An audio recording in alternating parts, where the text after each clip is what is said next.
Bonjour et bienvenue au Carrefour des Cultures avec à l'affiche aujourd'hui pour vous cet ouvrage. Je cite le titre de la radio banane à la voix de la révolution. De la radio banane à la voix de la révolution. L'expérience radiophonique en Guinée.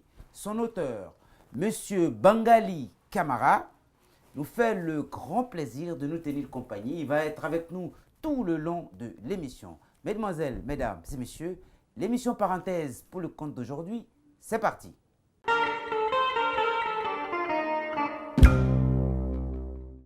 De la radio banane à la voix de la révolution, l'expérience radiophonique en Guinée. L'auteur, Dr Bangali Camara, a d'abord été mathématicien et physicien, puis journaliste et communicant, au terme d'une longue formation qu'il a conduite dans les universités de Guinée et du Maroc. Il dirige aujourd'hui l'Institut supérieur de l'information et de la communication, dont il est le porteur de projet.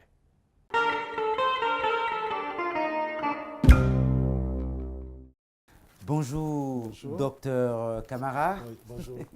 Voilà, c'est un énorme plaisir pour nous de vous recevoir dans cette émission. Le plaisir est partagé. Voilà, alors on vous a fait appel, hein, on vous a invité pour cet ouvrage, hein, de la radio banane à la voix de la révolution. Et puis en sous-titre, il y a marqué l'expérience radiophonique en Guinée. Oui. Donc effectivement, je dois souligner tout de suite pour les téléspectateurs qui viennent seulement de se joindre à nous que notre auteur aujourd'hui est Bangali Camara. Et donc l'ouvrage qui fera l'objet de notre émission aujourd'hui, c'est de la radio banane à la voix de la révolution, l'expérience radiophonique en Guinée. Mais aussi, j'étais en train de dire que vous n'êtes pas l'auteur que de cet ouvrage-là. Vous en avez écrit deux autres avant. Hein, et il y a Manuel de couverture médiatique des événements en 2011. Et puis après, il y a eu Guide pratique du journaliste débutant, le protocole d'interview 2014. Oui. Et on comprend tout de suite que vous êtes toujours dans le rouage des médias. Oui, hein, et puis ça nous donne l'occasion aussi tout de suite de dire que vous êtes le directeur général de l'ISIG, c'est l'Institut supérieur de l'information et de la communication. Donc cette institution qui forme depuis quelques années donc les journalistes et les communicants. Hein. Et puis au-delà, ça on l'a appris aussi, c'est que en plus d'être le directeur général, mais que vous en êtes celui qui a porté le projet de l'institution. Ce n'est pas l'objectif de notre émission aujourd'hui. On est avec votre ouvrage « De la radio à la voix de la révolution ». Alors, le titre est un peu long. Hein, on voit qu'il y a bien deux éléments là-dedans. On va commencer par parler du titre. Vous dites « De la radio banane ». Hein. Bon, nous, on l'a lu. Hein. On souhaiterait que tous nos téléspectateurs aussi puissent le lire. Ce livre-là, vous avez mis entre guillemets « Radio banane » et puis à la voix de la révolution. Donc, de la radio banane à la voix de la révolution. Dites-nous pourquoi la composition de ce titre-là et puis surtout Radio banane entre guillemets. En fait, bon, j'ai voulu retracer un peu l'histoire de la radio en Guinée. Vous savez, la première expérience radiophonique en Guinée, c'est la radio banane. Mais pourquoi je l'ai mis entre guillemets? Parce que la radio banane, ce n'est pas un nom officiel. Oui, vous le dites dans un passage. Ce n'est pas un nom officiel, oui.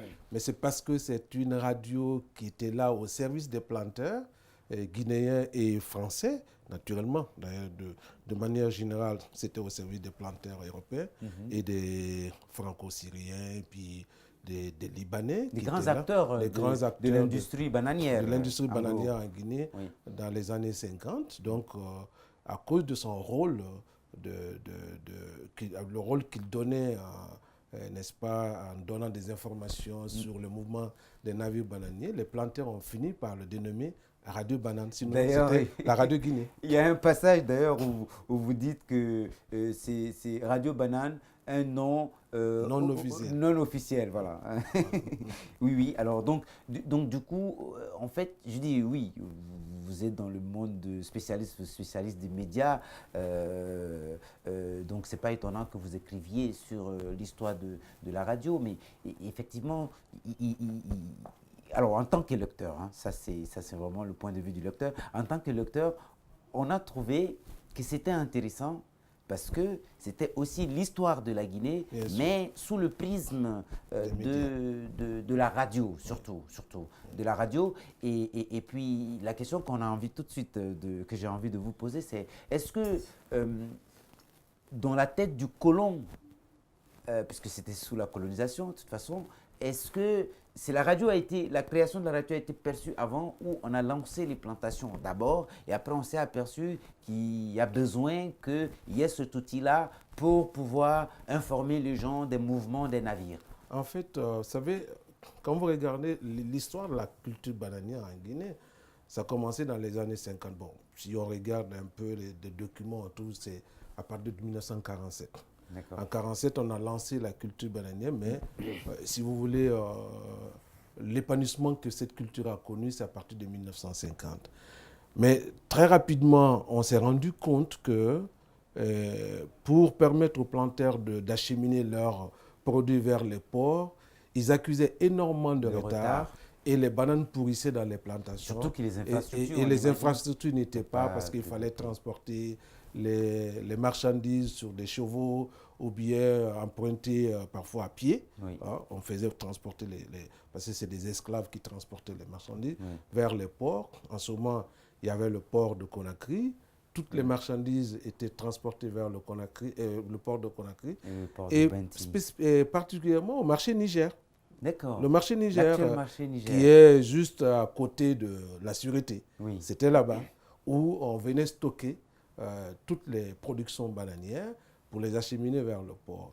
Alors le colon ayant vu ça, et par nécessité, c'est pourquoi quelque part, j'ai écrit dans l'ouvrage que la radio est une nécessité. Oui. Parce qu'ils ont vu qu'il y avait la nécessité qu'il faille créer un instrument qui serait capable d'informer la population, un outil de liaison qui pourrait informer les planteurs sur le mouvement des navires bananiers. Et comme ça, les gens pouvaient déposer leur production très tôt au port et que lorsque les bateaux venaient, ils pouvaient les acheminer. Donc, elle a été créée par nécessité. C'est-à-dire que la culture a été relancée et on a vu, parce qu'à l'époque, la production de la banane qui était là en Guinée était une banane qui était prisée et le marché européen avait besoin. Et donc, il a fallu donc mettre en place un outil de communication pour permettre aux planteurs de pouvoir acheminer leur production. Bien, admirables téléspectateurs, fidèles, parmi les fidèles de l'émission Parenthèse, eh bien, on est heureux de vous savoir toujours un peu plus nombreux à nous suivre. Donc aujourd'hui, comme on l'a annoncé, de la radio banane à la voix de la révolution, l'expérience radiophonique en Guinée. Donc on est par la plume donc Dr Bangali Camara, l'auteur de cet ouvrage, dans l'histoire de la Guinée, bien donc par le biais de la radio. Et cette toute première radio, je le signale, c'est vraiment la toute première radio implantée en Guinée. Alors, donc, mais avant d'aborder même la question de la radio, pour parler de cette radio elle-même, puisqu'il y a énormément de choses que je souhaiterais évoquer avec vous, mais il faut souligner que il y a une introduction après la préface, et il y a le premier point qui porte sur la petite histoire de la culture de la banane en Guinée, dites-vous, et donc cette première partie, vous évoquez un peu la réglementation de la production bananière, la création des coopératives de planteurs africains. Ça c'est intéressant parce que à ce moment-là, enfin, à partir de ce point, on va dire, on découvre effectivement qu'à cette époque, il y avait une organisation impressionnante, différents groupes, et puis que, voilà, il y avait du mouvement. Oui, mais en fait, c'était, vous savez, lorsque il y a eu la relance de la culture bananière, dans un premier temps, les planteurs africains, notamment ceux de la Guinée, avaient beaucoup de problèmes parce qu'il y avait des intermédiaires.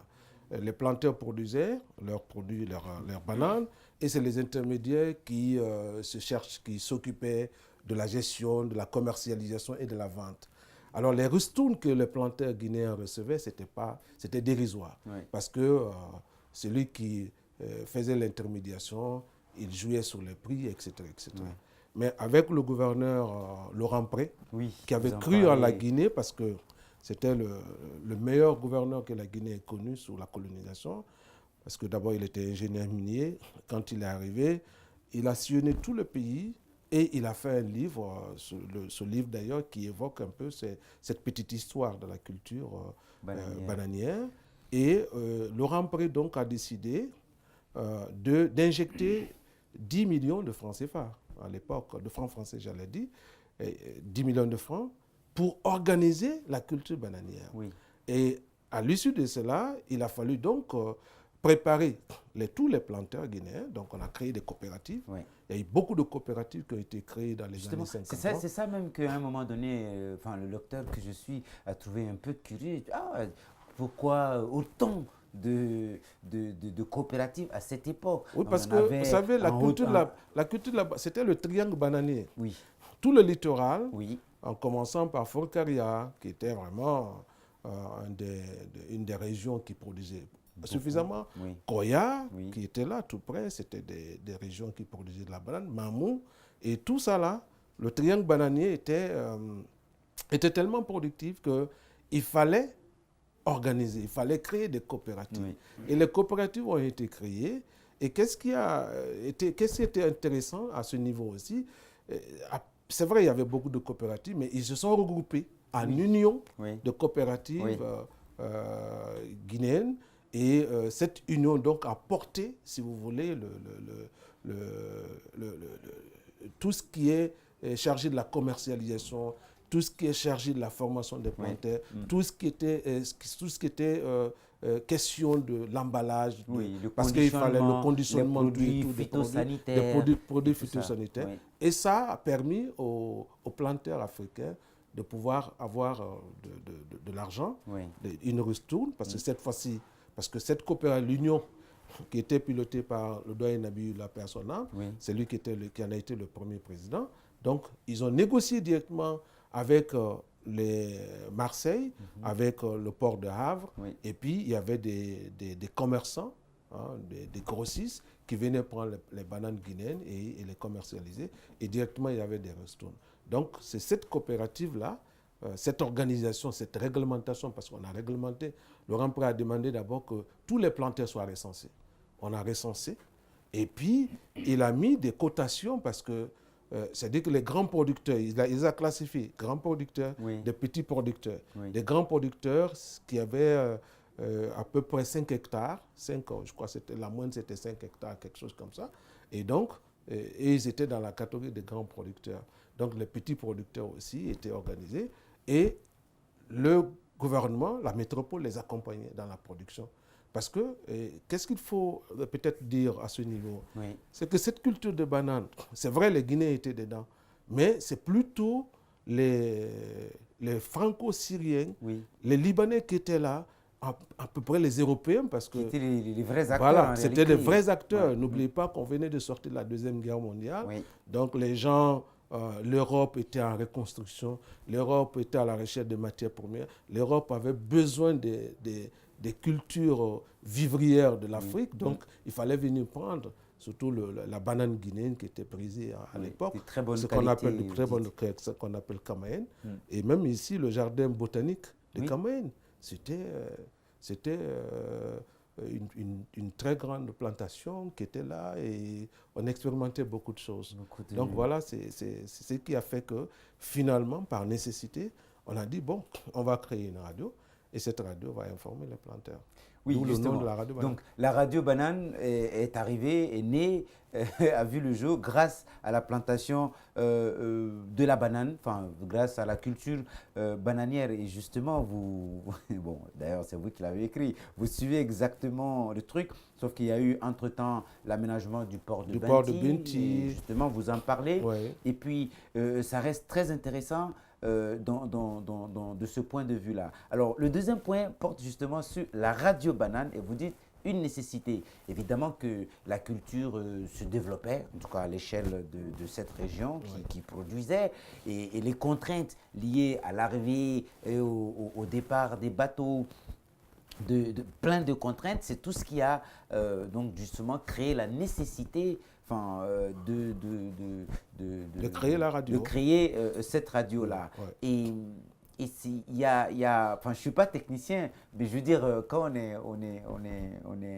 on lit aussi pour découvrir, pour apprendre des choses, pour savoir des choses. Je veux dire, moi, je trouvais ça chouette de découvrir que, voilà, enfin, vos recherches vous ont permis certainement de le savoir.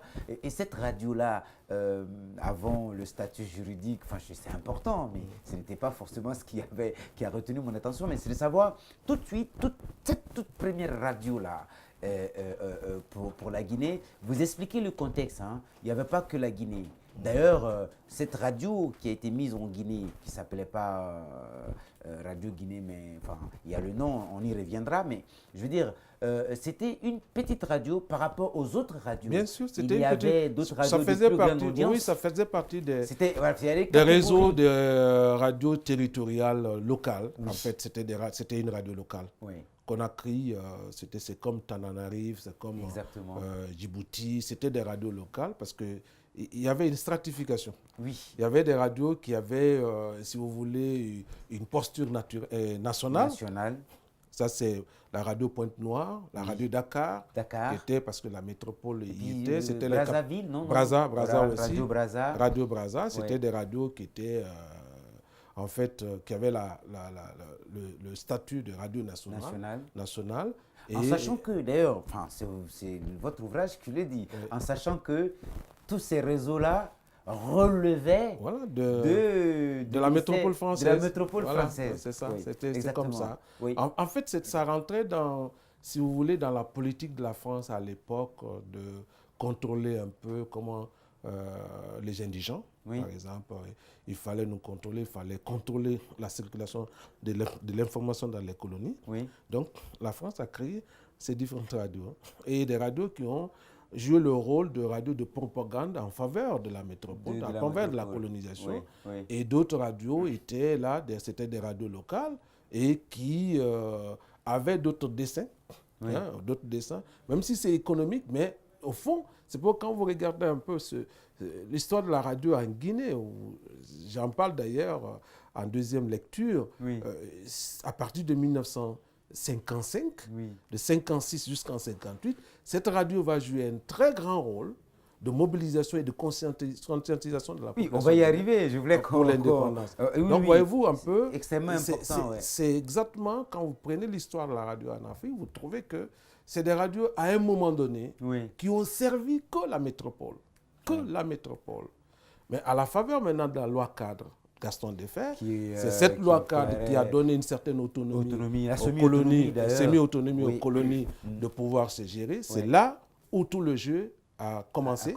Parce que certains leaders africains, les futures autorités, ils avaient vite compris qu'il fallait que, d'ailleurs, Sékou Touré le dit très clairement, il dit c'est par la culture que la France, la métropole nous a colonisés, et c'est par la même culture que nous allons nous sortir de cette colonisation. Donc c'est comme ça, les acteurs politiques africains ont vite compris la nécessité de se servir de la radio comme instrument de propagande et de faire asseoir l'idée de l'indépendance en Afrique. Voilà. On va revenir là-dessus, hein, parce qu'effectivement, mais déjà je voulais la radio, donc cette radio Guinée, avant qu'on en arrive à Radio Banane, cette radio Guinée, vous expliquez, je disais que j'avais trouvé ça chouette, c'est-à-dire vous indiquez dans l'ouvrage, là où il y avait les studios d'enregistrement, je crois que c'est l'actuel Printania. Printania, ça et l'antenne, l'émetteur se trouvait à Saint-Fil. En fait, c'est l'actuel commissariat central. Oui. Commissariat central de Kaloum qui est en face de la BIC. C'est là où la radio, même quand vous rentrez maintenant aujourd'hui, vous allez dans les installations de ce commissariat, vous trouvez que l'architecture n'a pas changé. Ils ont juste modifié à l'intérieur. Oui. Dans un premier temps, j'ai voulu illustrer la couverture de cet ouvrage avec ce studio, mais quand je suis allé, j'ai vu que en fait, ils ont échangé un peu le truc. Mais quand vous rentrez, vous montez à l'escalier, vous allez voir tout de suite que ça, c'est, pour celui-là qui connaît la radio, vous vous rendrez compte tout de suite que ça, c'est effectivement là. Donc, c'est là-bas, la radio était installée et l'émetteur était à Saint-Fil. Oui. C'est là-bas à Sans-Fil. Oui. Et la rédaction se trouvait au pont Unoam. Je dis alors, j'ai trouvé ça très intéressant. C'est incroyable. Bon, déjà, c'était une radio, on le sait à la base, qui n'avait pas une grande portée. Ouais. Elle couvrait le littoral pour les besoins de la banane, justement. Mais quand on regarde en ce moment-là les temps d'antenne, il y avait, vous allez vous raconter, il y avait dans la journée 15 minutes. 15 minutes. 15 minutes. 15 minutes le matin, 15 minutes le soir. Ouais. Et ça, c'est impressionnant. Mais c'était suffisant déjà pour toucher c'était le temps juste pour passer les informations. Ouais. Hein, parce que c'était des avis, des communiqués, des avis, des informations sur le mouvement des navires bananiers, sur les informations sur l'arrivée des produits phytosanitaires, des magasins qui ouvraient. Mais c'est intéressant. Alors, voilà, c'est 15 minutes, ça avait commencé par 15 minutes. Oui, mais quand on voit aujourd'hui le temps d'antenne qu'on a, 24 heures sur 24, on se dit c'est incroyable. C'est pour ça que c'est intéressant. Mais justement, là-dessus, j'ai envie de souligner quelque chose aussi qui a retenu notre attention en tant que lecteur, mais c'est que dans l'ouvrage, et ça c'est vraiment pour les téléspectateurs, surtout pour ceux qui s'intéressent aux médias, notamment les étudiants, mais au-delà de ceux aussi qui veulent comprendre comment tout ça a fonctionné, c'est que, mais ça aussi, bon, on se dit oui, c'est quand même un professionnel qui l'écrit, c'est que même la nature des informations qui étaient diffusées, vous précisez tout. Et le lecteur apprend beaucoup. Informations de type commercial. Informations, je ne sais pas, tous les types d'informations qui sont passées. Enfin là, j'ai fini par plier tous les bouts du livre, donc je ne sais plus où exactement je suis. Mais en réalité, je veux dire que ce n'est pas un travail qui se limite uniquement à dire la radio a été créée telle année, mais c'est vraiment un travail prospectif, informatif, et puis voilà, qui ne laisse pas aussi de côté des détails qui peuvent souvent même être croustillants. En fait, j'ai voulu comprendre comment cette radio a fonctionné. Imaginez, vous avez 15 minutes d'antenne, je me pose la question, mais quel type d'information est passé? J'étais curieux de savoir est-ce que c'était des éditions d'information comme on le fait maintenant, mais j'ai découvert, dans mes recherches au niveau des archives nationales, j'ai découvert la typologie des informations qu'ils donnaient quand il s'agit par exemple des informations concernant commercial, par exemple pour dire que planteur, voilà, il y a l'arrivée de tel produit, des engrais qui arrivent, etc. Ou bien planteur, vous pouvez vous procurer de ça à tel endroit. Ou bien on dit planteur, il y a l'arrivée de tel bateau, si c'est le Joliba qui arrive, si c'est, je ne sais pas, d'autres bateaux de Breka qui arrivent. Parce il va arriver pour telle période, tel planteur de telle région, de tel endroit, acheminer ensuite va être, un autre bateau va arriver. Et puis aussi, il y avait d'autres informations qui concernaient par exemple le déplacement des gouverneurs. Des autorités. Des autorités de la métropole, quand ils arrivaient par exemple dans une localité, cette même radio donnait des informations comme ça. Voilà, ce sont ces types d'informations que la radio passait. C'est pourquoi ça ne durait pas longtemps. Et puis, c'était entrecoupé par la musique, et essentiellement la musique française. Voilà. Ce que d'ailleurs, on va revenir là-dessus, ce que d'ailleurs, je veux dire, ce qui va brutalement être interdit, carrément, par les nouvelles autorités de la Guinée, avec à sa tête le président Feu Ahmed Sékou Touré, le camarade, je ne sais pas comment on dit, le responsable suprême de la République. Donc, effectivement, c'est intéressant, mais toujours pour rester avec la radio, tout au début, vous verrez que je me suis passionné pour ce passage-là, mais c'est que ceux qui y travaillaient, vous donnez les noms de gens qui... le premier personnel de cette radio, la partie guinéenne, et alors on découvre aussi, et ça d'ailleurs on se demande, mais pourquoi? C'est-à-dire que c'est des gens qui ont presque appris sur le tas. Et puis donc on s'aperçoit, quand on lit plus loin, que c'était même sciemment fait. Tout ce qui était technique, très élevé, tout ce qui était un peu sophistique n'était pas à leur portée. C'était que les tâches courantes. Et surtout que les informations étaient très contrôlées. Vous avez dit que c'était très contrôlé. Il fallait faire cacheter. Tout était encadré. C'était encadré. En fait, En fait, on était dans un système.